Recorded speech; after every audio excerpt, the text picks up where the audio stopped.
బాబు క్షత్రియులండి. అగ్ని కుల క్షత్రియులు. వాళ్ళని మరకాలు అంటాం, వాళ్ళని పల్లీలు అంటాం. ఒక చేతిలో బుట్టు ఉంటుంది, భుజాన్ని వల ఉంటుంది. యానపెక్కలు కుడితనంగా వచ్చి ఓ యానపెక్కల మా బుట్టలో ఉన్న చేపలన్నీ అమ్ముడిపోయి 500 రూపాయలు మాకు వచ్చినాయి అనుకో, 500 మేము తీసుకుంటాం, 5 రూపాయలు నీ ఉండి వేస్తామని చెప్పి ఆ యానపెక్కలు కొంటి చేతితో దండం పెట్టుకుంటారండి. పేరు పడ్డాది. ఒక్క చేతితో దండం ఎందుకు వచ్చిందంటే మన ఈ 10 ఏళ్ళు కలుద్దులోకి భగవంతుడు మనలో ఐక్యమవుతాడు. అదే మన హిందూ ధర్మం ప్రకారంగా నమస్కారం అంటే ఈ మధ్య రకరకాలు వచ్చినాయి. మరి భగవంతుడు కొల్లెర చేశాడు, కరోనా వచ్చింది, అంటుకుంటే ముట్టుకుంటుందని ఈ సెకండ్ మర్చిపోరు. ఈ మధ్య భయం వేస్తుంది కదా, అందుకే దూరం కూడా దండం పెడుతున్నారు. గోవిందా అక్కడగా 5 నాదములు జన్మించారు. ఆరోగర భూనందు ఎవరో జనమాలు వరస తిరిగి వచ్చేడు వాడ పిల్లుడు. ఎవరో జనమాలు వరస తిరిగి వచ్చేడు ఆయన ఎవరు బాబా అయినా ఇట్లా మళ్ళీ మాట్లాడాడు నాయన. ఇప్పుడు బాగా చెప్పు పాటలో రాలేదు నాయన. ఆరో గర్భాన్ని జన్మించాడు వాడపల్లి ఎంకన్నా. వాడపల్లి అంటే ఎక్కడ ఉంది?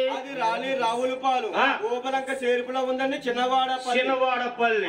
ఆ వాడపిల్ల ఎంకన్న బాబును పూజించాలంటే మహానుభావ వాడపిల్ల ఎంకన్నా నాకు ఇల్లు లేదు, ఇల్లు ఇవ్వాలి. మా అబ్బాయికి పెళ్లి అవుతులు లేదు, పెళ్లి ఇవ్వాలి. లేదా ఉద్యోగం రాలేదు, వ్యాపారం బాగోలేదు, వ్యవసాయం పండుతులు లేదు అని వాడి పిల్లంకన్నా మనసులో తలుచుకుని తెల్ల బట్ట తీసుకుని 4 ఏపులా పసుపు కుంకుమ రాయాలి, మధ్యలో దక్షిణం ఇయ్యాలి, 3 ముళ్ళెయ్యాలి, దేవుడి గడి పెట్టాలి.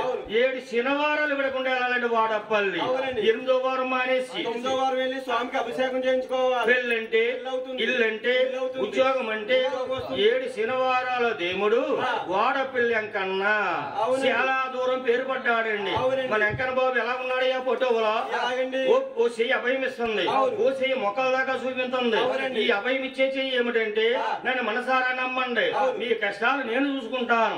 ఈ మొక్కలకు నా చెయ్యి ఏమిటంటే ఇంతవరకు మీరు ఎన్ని బాధల్లో ఉన్నా నేను పైకి రానమ్మను, నేనే కాపాడుకుంటానని చెబుతుంది. ఆ వెంకన్న బాబు ఎలా కనిపించున్నాడు? గుళ్ళో ఎలా ఉంటాడు? రా దగ్గర ఉంటుంది, పాలరా దగ్గర ఉంటుంది, సిమెంట్ దగ్గర ఉంటుంది. కానీ వాడపల్లిలోని ఎవరు నిర్మించలేదండి. గోదావరిలో కొట్టుకొచ్చాడు మంచి గంధమ్మాని విగ్రహం, అదే ఎర్ర చందనమ కర్ర. ఆ భగవంతుడు ఎర్రగా ఉంటాడు. మన భగవంతుడు ఎలా ఉన్నాడు? మరి 2 చేతులు 2 పనులు చేస్తున్నాయి. వాడపల్లి వెంకన్న బాబుకి ఒక చేతిలో గజ ఉంటుందండి. అందుకే భక్తుల కోరిన కోరికలను తీరుస్తున్నాడు. గోవిందా అక్కడ వెంకన్న బాబు అన్నదమ్ములు 6 జన్మించారు. మరి 7వ గర్భాన్ని జన్మిస్తున్నారు. ఎవరంటే శ్రీకృష్ణ భగవానుడు శ్రీ శ్రీ తిరుపతి వెంకన్న బాబు కింద మారుతున్నాడు. దేవతలందరూ బయలుదేరారు, కృష్ణుడి దగ్గరికి వెళ్ళారు. ఓ కృష్ణ భగవాన, కలియుగం మొదలైపోయింది, పాపాలు పెరిగిపోతున్నాయి, మంచి మాట వింటలేదు, మంచి పని చేయటం లేదు, అవతారం మారమన్నారు. ఆ కృష్ణుడు వెంకన్న బాబు కింద మారుతున్నాడు. ఎలాగా? ఒక్కసారి మన సభందరు చేత గోవింద నామస్మరణ చేయించాలి. అమ్మ ఒకసారి అందరూ గోవింద అనాలి. గోవిందా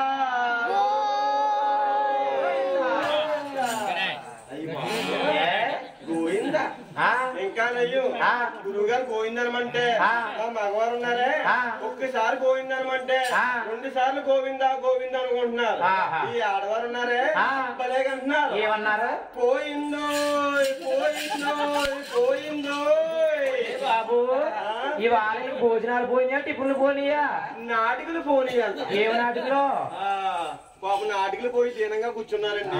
సీరియల్ అన్ని పోనీ మీ వల్ల. నాయన అలా కాదు, ఈ భగవంతుడు జన్మాలు అవుతున్నాడు కాబట్టి అందరూ ఒక్కసారి గోవింద తల్లి. గోవిందా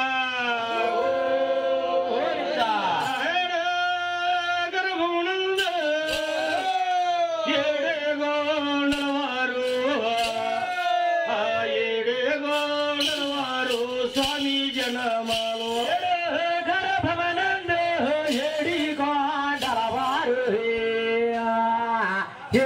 కాండలవారు స్వామి జనమారు. అయ్యాను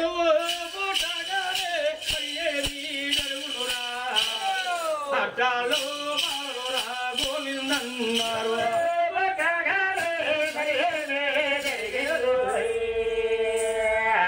అడ్డాలో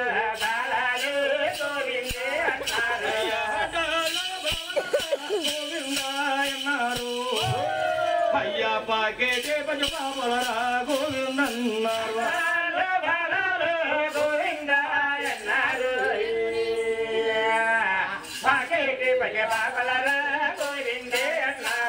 ఆ ఏడుగులో వాడు భూమి మీద అవతరించగానే ఊరంతా గోవిందనామాలతో నిండిపోయింది. ఆడవారు అంటున్నారు ఏమమ్మా చిన్నక్క ఏమమ్మా పెద్దక్క మన పేరిందే వదిలికే బాలుడు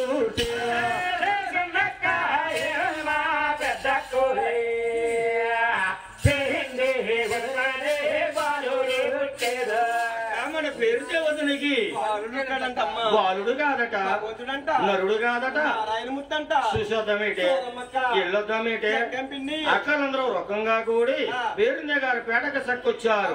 అడ్డాల బాలుణ్ణి సిగ్గులు దువ్వి ఆ స్వామిల వారికి 4 వేదాల పంచాద్రనేటి స్వామికి తొట్టులో ఒళ్ళెత్తకుండా మళ్ళీ పువ్వుల పైన ఒక పక్క మరో పక్క వెంకన్న బాబుని జోలబడలతో లాలిస్తున్నారు. ఎలాగ నాయన జో వచ్చుతానంద జో జో ముకుంద లాలి పరమానంద రామ గోవింద జో జో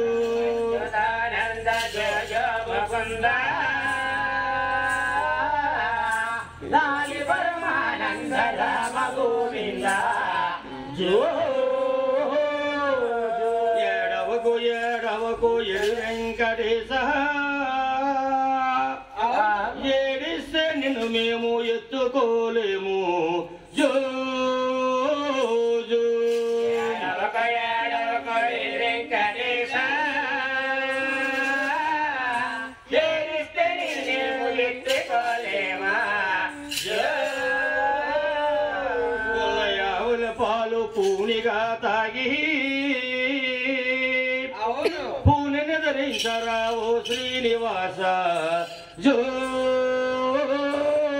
జో పాలు పూనగా తాగి పూనని ధరించరాము వెంకటేశ జో జో జో అలా జోలపడుతూ లాలిస్తున్నారు. భగవంతుడు పూరు మాటలు లేదు ఉయ్యాలు ఊపుతున్నారు.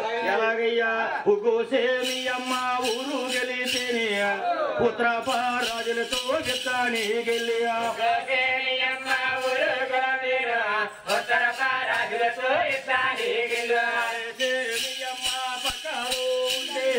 పరమాట రాజులతో బంధాని గెలియా పక్కాలు ఉంటే పరమాట రాజులతో పందాడి భగవంతుడు ఉయ్యాలు ఊగుతున్నాడు.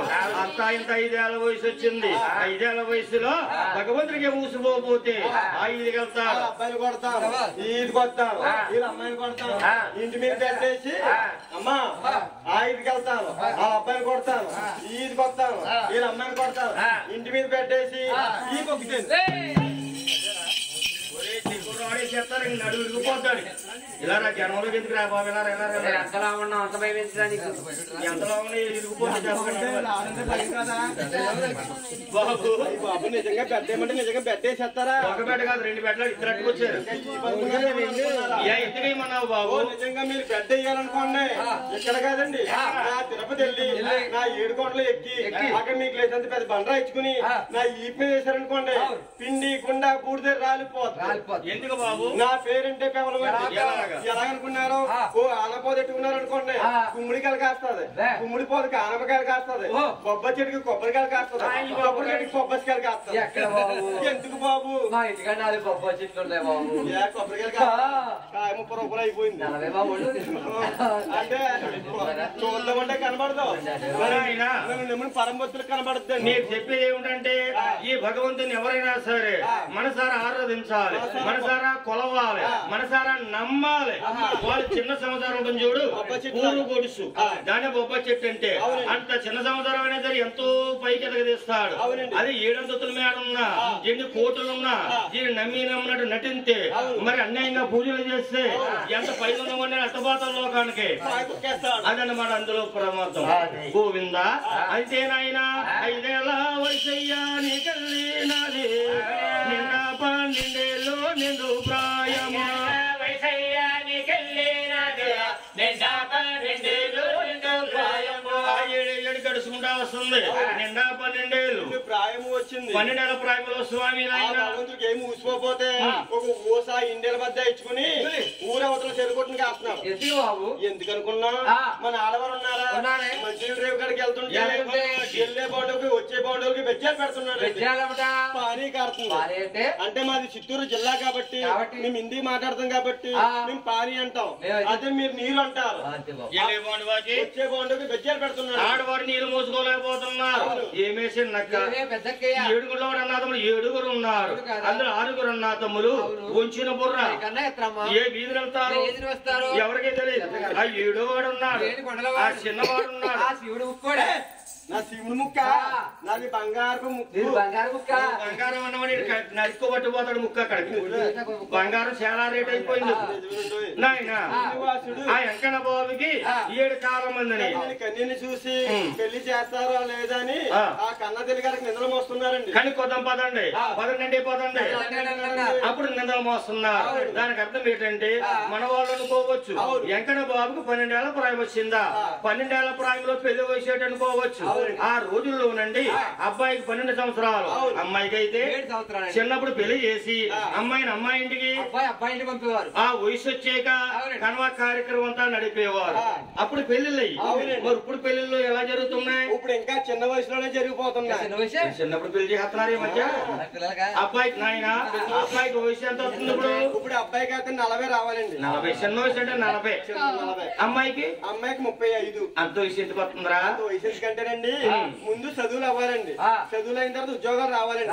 ఉద్యోగాలు వచ్చిన తర్వాత లైఫ్ లో సెటిల్ అవ్వాలండి. అప్పుడు చేసుకోవాలండి పెళ్లిళ్ళు.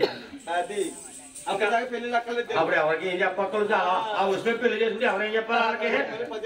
ఓకే నాయన తల్లి తండ్రి గాని ఒరే తప్పురా నాయన అలాగే వెళ్ళకూడదు అన్నారనుకో నువ్వు చేసిన చాలు కాకపోను నేం చేస్తావు నీకు తగలబెట్టినా పర్లేదు. ఇంకా అలాగైపోయి రోజులు. అయితే నాయన ఆ రోజుల్లో వెంకన్న బాబుకి 12 ఏళ్ల వయసు. ఆ అరివేలు మంగమ్మకి వెంకన్న బాబు పెళ్లి వయసు వచ్చిందా అని తల్లెట్టుకుంది. పెద్ద కొడుకుని పిలిచింది. బాబులు నా బాబు గోవిందరాజు నాయన గోవిందరాజు మీ 6 ఎన్నలకే పెళ్ళిళ్ళయినాయి. బాబు గోవిందరాజు 6 ఎన్నలకే పెళ్ళిళ్ళయినాయి. ఎవరు రాజ్యాలు వాళ్ళు ఎవరు గుళ్ళు గొప్పరాలు వాళ్ళే కట్టుకున్నారు. మీ 7వ వాడు ఉన్నాడు. మీ తమ్ముడు వెంకన్న బాబు వాడికి పెళ్లి వయసు వచ్చింది. నువ్వు తగిన కన్యని చూసి కన్న కుమార గోవిందరాజు అని మా తల్లి గారు అన్నారండి. అప్పుడు గోవిందరాజు అన్నాడు. అమ్మా నువ్వు చెప్పడం ఏంటి అని తల్లికి మాటిచ్చి తమ్ముడికి చుట్టరకం చూడాలి. అప్పుడు ముస్తాబులు అవుతున్నారు. ఎలాగా సీకాయ మకాయ సిద్ధల్లా నూరియా జాజికాయ చపత్రే నలుగు హెట్టేరువా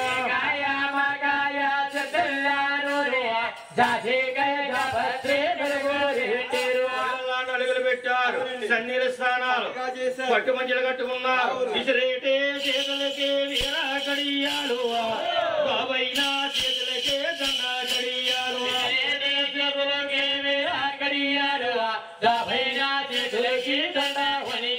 చుట్టేరు భాగాలు గట్టేరు నామాలు అన్నగా ముస్తాబులయ్యి తల్లి వద్దకు వచ్చారు.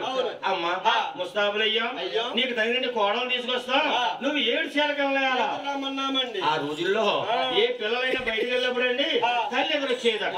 ఇప్పుడు ఎవరు ఎదురొస్తున్నారు? ఇప్పుడు అంతేనండి. ఆ రోజుల కన్నా తెలుగారు ఎదురొచ్చేవారా? ఆ రోజులు ఏంటండి ఈ రోజుల్లోనే సరే మేము ఎక్కడికి వెళ్ళినామండి. ఓ సినిమాకి వెళ్ళినా, ఓ షికార్కి వెళ్ళినా, ఒక యాత్రకి వెళ్ళినా, ఓ క్రికెట్ ఆడుకోవడానికి వెళ్ళినా. మొన్న ఐపీఎల్ కప్ మీద తెచ్చానమ్మా. ఊరుకో పట్టుకొచ్చే ఎక్కడికి వెళ్ళినా ఇప్పుడు కూడా మా కన్నా తెలిగారే మాకు ఎదురొస్తారండి. ఇవాళ కూడా మీ అమ్మ ఎదురు వచ్చారా బాబు? ఈ రోజు మా అమ్మగారేనండి. ఇవాళ మా అమ్మ ఎదురు ఎలా వచ్చింది ఆవిడ?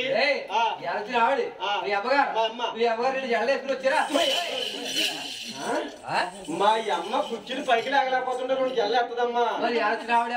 నువ్వు ఆవిడ చూసావా? 2 జల్లు వేసినావండి. ఆవిడ ఎవరు అనుకున్నావు? ఆవిడే మా ఆవిడ. మా ఆవిడ వచ్చిన తర్వాత సినిమాకి పేరు పెట్టుకున్నారండి. ముందు ఆవిడ పేరు ఆవిడే మా ఆవిడ. ఇవాళ మీ ఆవిడ ఎదురు రాలేదు. ఇవాళ మా అమ్మ ఎదురు రాలేదండి. మా ఆవిడ ఎదురు వచ్చింది. మీ అమ్మ రాలేదా? మీ అమ్మగారు ఎక్కడికి వెళ్ళారేటి? మా అమ్మగారికి ఒక పని ఏంటండి? ఏం పని బాబు? మా అమ్మగారండి మొన్నటి దాకా ఉద్యోగం చేసేదండి. ಯಾವ వయసులో మీ అమ్మకు ఉద్యోగం ఎవరు ఇచ్చారా? తెలుసండి. నాకు తెలియదు. ఎవరికి తెలుదా? మా అమ్మ ఉద్యోగం మీరు ఎప్పుడు చూడలేదా? చూడలేదు. మా అమ్మకి ఇంటి పక్కన ఉన్న చోటు మా అమ్మకి ఉద్యోగం ఎవరు ఇచ్చారనుకున్నారు? మా జగన్ ఇచ్చాడు మా అమ్మకు వారంటీ ఉద్యోగం. మా 5-6 ఉద్యోగం. ఎప్పుడైతే మా అమ్మకు ఉద్యోగం పోయిందో, ఉద్యోగం 3 పోయిందో, అది పోయిందో, అది మీకు తెలదండి. అప్పటి నుంచి మా అమ్మ బెంగెట్టుకుని ఇంట్లోంచి బయటకు రావట్లేదు. మీ అమ్మ కలిసి చాలా మంది రావట్లేదు ఈ మధ్య. 5 ఏళ్ళు వచ్చిందండి మా అమ్మకి. ఆయన మీ అమ్మగారు ఇంటికాడ లేదు. మా అమ్మగారు ఇంకా అప్పటి నుంచి ఎదురు రావటం మానేసిందండి. మరి మీ ఆవిడ ఏం చేస్తుంది? ఎదురొచ్చింది. మా ఆవిడ ఎదురొచ్చింది. ఎక్కడుంది? మా ఆవిడ ఇంటికాడ ఉంటదేంటి? మా ఆవిడ ఎదురింటికాడ తల దూకుంటుంది. మా ఇంటికాడ దూకుంటే కొబ్బరి గడ్డ అక్కడి నుంచి వస్తాయమ్మా. ఏడు బాబు? మా ఇంటికాడ దూకుంటే కొబ్బరి గడ్డ అక్కడి నుంచి వస్తాయి. వాళ్ళ ఇంటికాడ దూకుంటే ఎన్నాళ్ళ మీద పోతాయి. అది తీసుకు కూడా ఇస్తారు మధ్య మధ్యలో. ఎప్పుడు మా ఆవిడ ఎదురింటికాడ తల దూకుంటదండి. నేను అన్నాను నీకు చుట్టాల ముందు ఉన్నాక పూసు గొప్ప చెట్లలో ఉన్నావా? మళ్ళీ మీ ఎవరు సంబంధం చూస్తావా? నేను ఉండగా మా ఆవిడ ఇంకో పెళ్లి చేస్తానా? నేను అలాగలేదమ్మా. మా తమ్ముడికి చుట్టాల కొంచెం ఉన్నాక వెళ్తున్నాము. నువ్వు అలాగెళ్ళి ఇలాగ ఎదురొచ్చేవే అన్నానండి. అప్పుడు మా ఆవిడకి సంతోషం వచ్చేసింది. ఈ ఆటాల కాలం వాళ్ళ అమ్మ ఎదురు వస్తుంది ఏంటి? ఎప్పటికైనా నేనే ఎదురు రావాలి కదని మా ఆవిడ ఎదురింటికా నుంచి సంతోషంలో ఒక అద్దంకాయ, ఓ దుబ్బనికాయ, ఓ పొగరకాయ, ఓ తెలకాయ, ఓ కొబ్బరికాయ, ఓ బ్యాంతికాయ.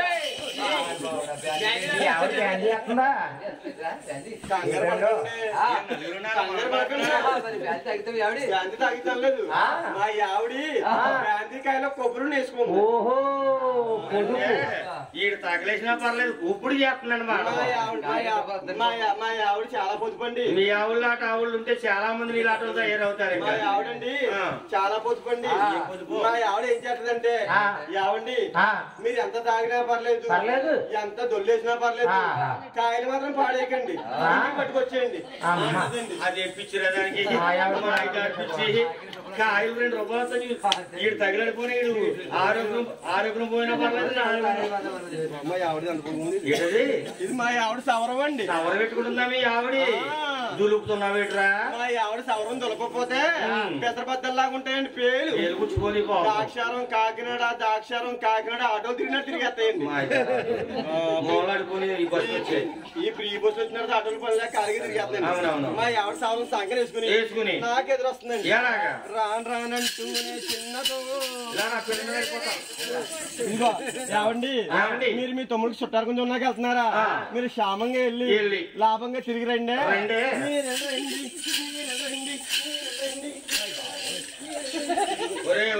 మీ ఆవిడ ఏమన్నా కుంటుదేట్రా? మా ఆవిడ కూంది అనలేదు. మరి కాలు ఇడుతుందేటి? మా ఆవిడకుంది మందగుది. ఊరుకోరా, మనుషులకి మందగుది ఉంటదా? ఉండదమ్మా, పశువులకు ఉంటారు. ఇంకా నయ్యం పూర్వం పశువులకు ఉండేదంటండి. ఇప్పుడు పశువులు పోయి మనుషులకు వచ్చేస్తుంది. ఎందుకనుకున్నా ఇది వరకు ఎకరానికి 5 బత్తాలు 10 బత్తాలు పండేయండి.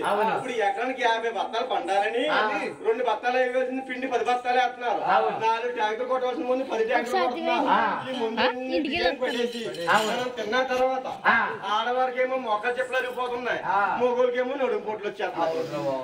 మా ఆవిడండి మా ఆవిడ మొక్క చెప్పులు నొప్పి వచ్చేస్తాయని మొన్న అపోలో హాస్పిటల్ తీసుకెళ్తే ఆ డాక్టర్ గారు ఏమన్నారంటే స్కానింగ్ చేసి మీ ఆవిడ మొక్క చెప్పుల్లో జిగిరి ఎరిగిపోని చెప్పులు మార్చేయమన్నారు.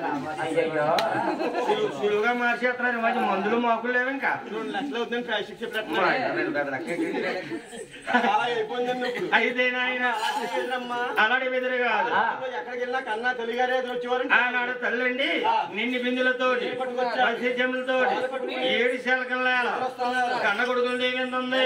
బాబులో నా బాబు గోవిందారాజు శ్యామంగా ఎల్లండి లాభంగా రండి. బాబులు బాబు గోవిందారాజు శ్యామంగా రండి లాభముగా రండి. విజయలక్ష్మితోటి అని దీవించింది. 6 అన్నదమ్ములు వెంకట బాబు చుట్టారు కనుక బయలుదేరుతున్నారు. చూడండి వెంకట బాబు ఎలా ఉంటాడో తల్లి ఎలా ఉంటాడో అని అడుగు సార్. అమ్మాయి వెంకట బాబు ఎలా ఉంటాడు? ఏ రంగులో ఉంటాడో? ఇంగ్లీష్ వద్దంటే ఇంగ్లీష్ ఎక్కువైపోయింది. మనతో కూడా ఇంగ్లీష్ మాట్లాడుతున్నాడు. నలుపు ఎలా ఉంటాడమ్మా? నల్లగా ఉంటాడండి. నల్లగా ఉండడండి వెంకట బాబు. నీల మేఘము ఛాయ మేఘాలు చూడు మేఘాలు పడతాయి. ఆ రంగు మన మేఘం నీల మేఘము ఛాయ అల్లారి నేరేడు పండు రంగు. భగవంతుడు అందం చూడాలంటే మనం సరిపోమండి. అందుకే భగవంతుడు అందం కనపడకుండా ముక్కు మీద పెట్టారు నామాలు. సగం ఆడరూపు ఎంతో అందగాడు వెంకట బాబు. అలాంటి అందగాడికి అందకంటే 1000 రెట్లు అందంగా అమ్మాయి కావాలి అని అన్నదమ్మ బయలుదేరారు. తిరగాలని రాజాలు తిరిగి చూసారు, ఎదగాలని రాజాలు వెతికి చూసారు. రాజ్యాలు తిరిగి చూసారు, ఎదగాలని రాజ్యాలు వెతికి చూసారు. శోభలకి ఆ కన్యా సూటవ్వాలేదు, అందమైన కన్యా ఎవరన్నా లేదు.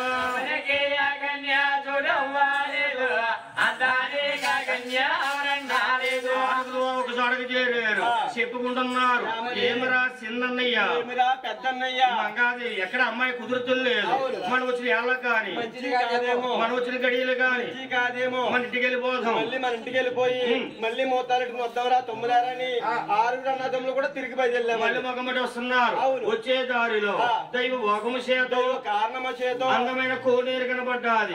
తిరిగి ఉన్నారేమో రోణి కార్తేమో ఆ గాలుపుకి ఆ కోనేట్లోకి దిగి దాహాలు తీర్చుకుని కాళ్ళు చేతులు కడుక్కున్నారు. అక్కడ శ్రీనిమ చెట్లు ఉన్నాయి. నిమ్మలిందులోకి 6 5 అన్నదమ్ములు నిద్ర పట్టింది. మీలో పెద్దవాడు ఎవరు? మా పెద్దన్నయ్య గోవిందరాజులు ఆలోచింతా ఉన్నారు. అక్కడ చూస్తే తల్లికిచ్చిన మాట తమ్ముడి పెళ్లి రే తమ్ములారా అని దివ్య దిశలో ఆలోచిస్తున్నాడు. 12 గజాపట్నం అని ఒక ద్వారకాపట్నమైన శృంగారమైన పట్నం దృష్టిలోకి వచ్చింది. ఒరే తమ్ములారా ఇక్కడ దగ్గర ఏదో పట్నం కనపడుతుంది, ఆ పట్నం చూసుకుందాం. అక్కడ అమ్మాయి కుదిరితే మన తమ్ముడికి చేసుకుందాం, లేకపోతే మనం వెళ్ళిపోదాం అని 6 బయలుదేరి ద్వారకాపట్నం బయలుదేరారు. ఈలోగా ద్వారకాపట్నాన్ని పరిపాలించే మహారాజు ఎవరునైనా అధిపతి ఆల్మదారుడనే మహారాజు 12 మంది భోజులతోటి పలికితోటి అదే కోనేరు కాడికి స్నానానికి వస్తున్నారు. మహారాజు గారు స్నానానికి వస్తున్నారు. ఎదురు బుదురయ్యారు. ఆ మహారాజు 6 అన్నదమ్ముల్ని చూసి ఆశ్చర్యపోయారు. మంత్రులు వచ్చేదే రాజులో రాజు ఏ తల్లి కన్నాదో